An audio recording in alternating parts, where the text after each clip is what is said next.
Panginoon, salamat sa lahat ng ibinigay mo sa mga nakaraang mga araw at linggo ng aking buhay, sa proteksyon mo, sa mga blessings mo, sa mga answered prayers ko. Salamat, salamat Panginoon.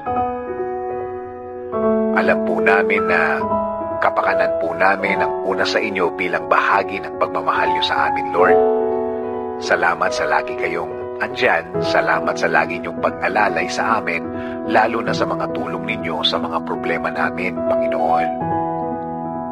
Kaya Panginoon, ipinagkakatiwala po namin ang aming ngayon at ang mga darating na mga araw.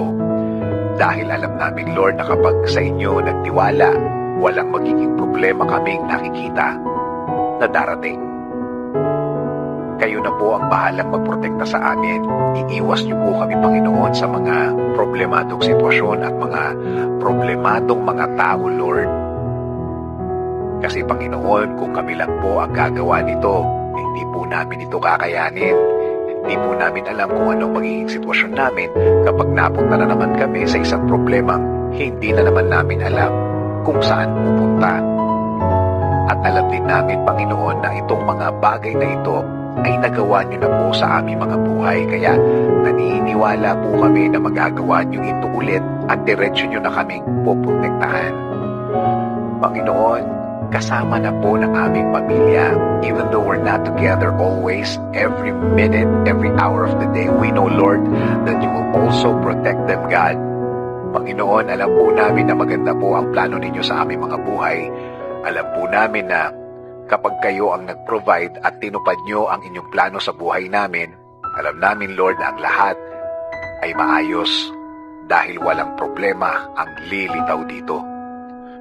Panginoon, amin din pong ipinagdadasal ang aming bayan. Patuloy nyo po sanang pagalingin ang aming bansa, Lord. Ayusin nyo rin po ang kinabukasan ng aming bayan, Panginoon. Patuloy nyo pong alagaan ang mga Pilipino. Patuloy niyo pong ibigay sa kanila ang magandang plano niyo sa kanilang buhay, na kapag nakaayon sa inyo ang lahat, magiging maayos ang lahat. Panginoon, ibinibigay po namin ang aming ngayon at ang aming mga bukas. Maniniwala at magtitiwala po kami sa inyong pagmamahal at patuloy kaming nasa ilalim ng inyong kapangyarihan, Panginoon.